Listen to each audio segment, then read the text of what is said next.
You know, not a lot of people celebrate Lammas Day. In fact, I made it a point to wish people a happy Lammas Day and acknowledged immediately after that you don't know what it is. It's followed by a bunch of question marks. What the heck is Lammas Day? Lammas Day is the 1st of August, and it just passed last Friday.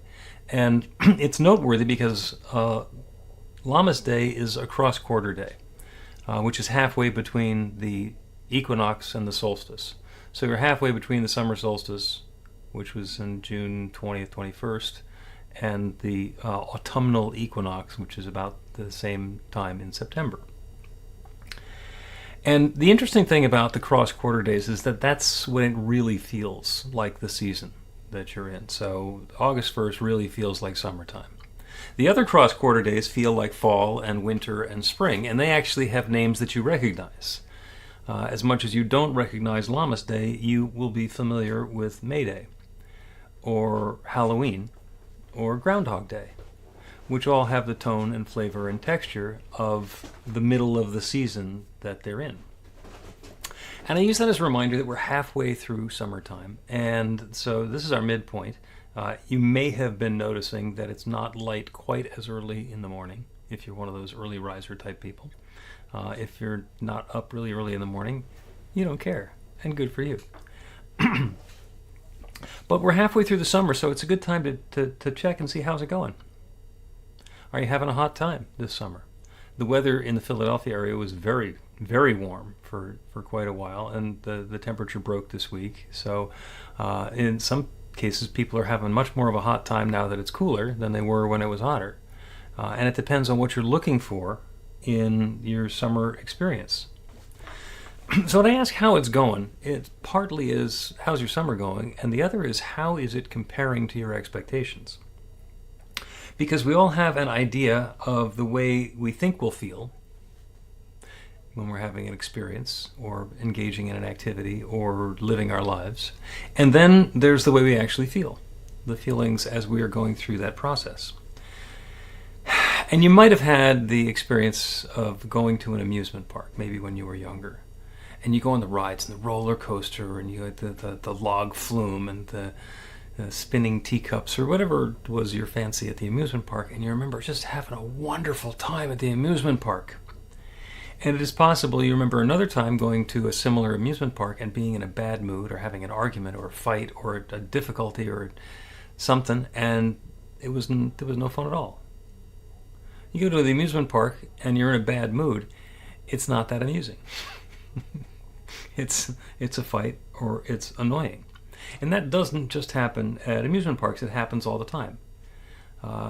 Just check in with yourself. Have you ever gone to a party when you're in a bad mood or not feeling well or are just for some reason feeling irritated?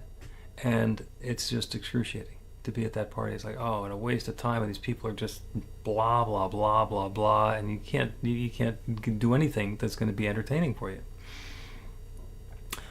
It might be a bad party.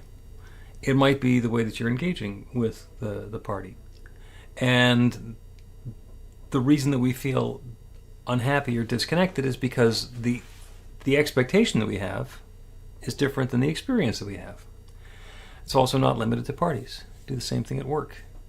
There are times when you can go to work and just feel, oh, this is an opportunity to share my gifts, to be with a team that's really on track to do something wonderful. We're supporting our customers. We're making money for the company.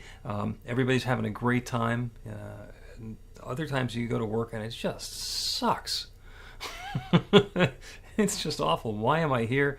It seems like my 8-hour day is taking about 27 hours. And it's contagious. The other people who are at work are equally obnoxious and annoyed, and nobody's having a good time. Most people have had that experience. I spent some time in my younger life doing radio morning shows. And, so we would do comedy and make jokes and wisecracks and play music on the radio for morning drive time. And people ask me, what was that like? And, on the good days, that was just the most high-level, uplifting thing I could possibly imagine. Because I was on, the the morning zoo type shows where we had a relatively large cast of characters and we all got to interact. And when we were on, it was magical. Ideas bouncing off of other ideas, and somebody would say something funny and then somebody would amplify it and it would get even funnier. And it was just one of those peak experiences. And there were other times when it wasn't working, when it was just 3 people with huge egos in too small a room with bad air conditioning. And the 3 or 4 hours of the morning show just seemed like it was going to last a lifetime. And it wasn't the job. The job had the possibility of being spectacular and wonderful.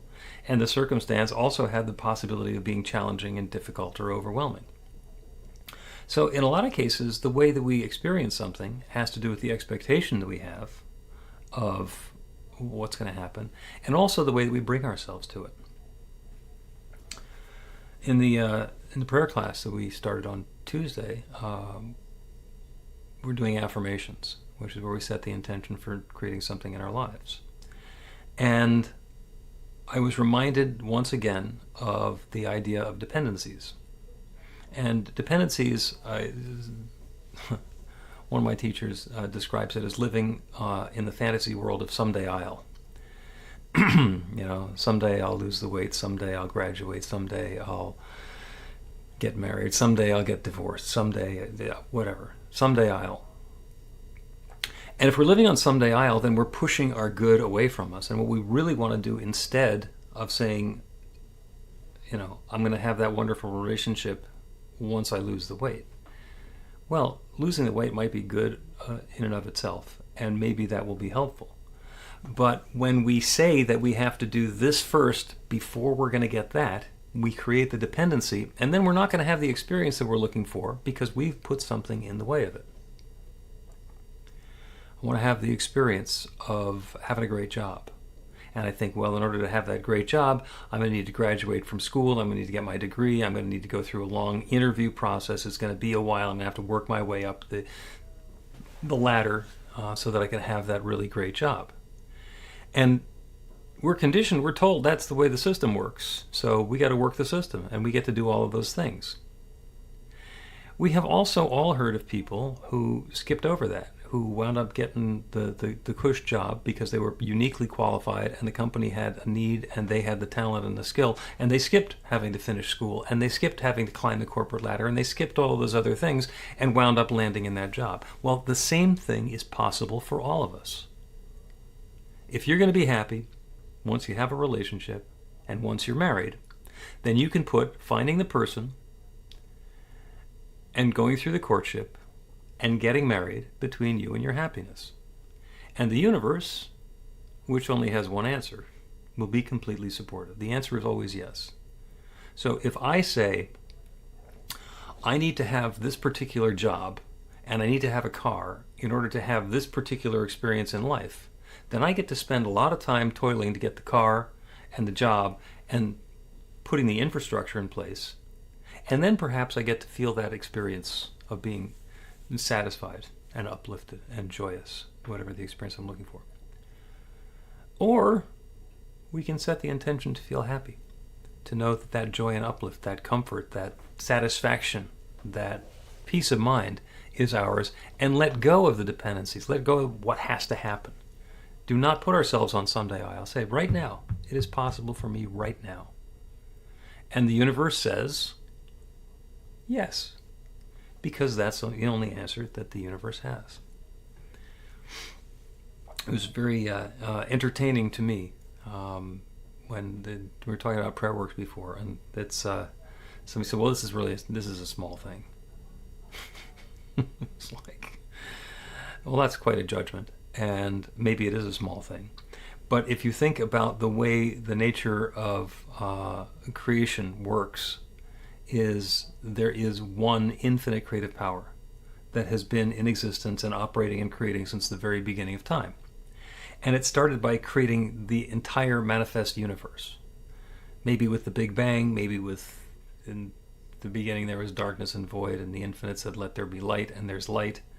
Whatever the creative processes we're describing, it started out with that one that's sharing itself, that's creating everything that exists from itself.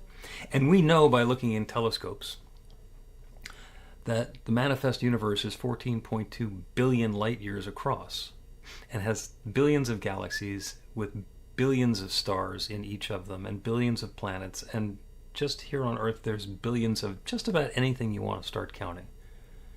People, forests, fish, all of it. This one planet, in this one solar system, in this one galaxy, of which there are billions of each, the biggest thing that ever happens on Earth is small. It's all small. So when we say, well, this prayer is a big deal because it was the completely unexpected surgical outcome, and that person is now back in perfect health where we thought that we were going to lose him. Or I found a quarter on the ground. When the prayer is for prosperity and the quarter shows up, that is just as big as the transformation that happens when somebody's diagnosis changes. The other thing that was really wonderful in the reading was about the difference between imagination and reality. If we are told something, or we get an idea, and we attach our attention to it, and we give it power, that creates our experience. It can be every bit as real in experience as something that happened based on outside forces. It doesn't matter. Our minds are hugely powerful. It was a really fun exercise that we did in class. So it's on the idea of controlling your thoughts, because everybody thinks we can control our thoughts. Everybody thinks that we are the masters of our own minds. So do not think of a purple elephant. That's the instruction. Do not, under any circumstances, think of a purple elephant. Don't consider what shade that purple elephant is, or how big it is, whether it's an African or an Indian elephant. Do not, at this point, think of a purple elephant at all. Don't even consider what color the purple elephant's toenails are. Don't think of a purple elephant. And of course, even as you're not thinking of a purple elephant, you're thinking of a purple elephant. And now there's a purple elephant that's floating around in your subconscious, because you've seen it in your mind's eye. Now you also know that it wasn't real, that it wasn't something that you saw out there on safari or at the Philadelphia Zoo. But it's still something that's planted in your subconscious. So you know what's in your subconscious? Do you know what's in your subconscious? It's a trick question. No, because you're not conscious of it. And if you were conscious of it, it wouldn't be your subconscious. So there's a lot of stuff in your subconscious. There's a lot of stuff that's creating the experience of life that you're having. The good news is that you can find out what's in there pretty quickly. And especially the stuff that you believe in, because the stuff that's in your subconscious that you believe is true and accurate is going to show up in your life. If you believe that you are going to encounter a purple elephant, then somehow you will. It may or may not be an elephant that is spray painted purple. It might just be a poster that somebody created with a purple elephant on it that you happen to see for the first time, even though it's posted on the same billboard that you've been going by every day for the last 5 years. We have the ability to attract into our experience whatever it is that we have in our belief system. And we also have the ability to plant new things in our belief system. So how's your summer going?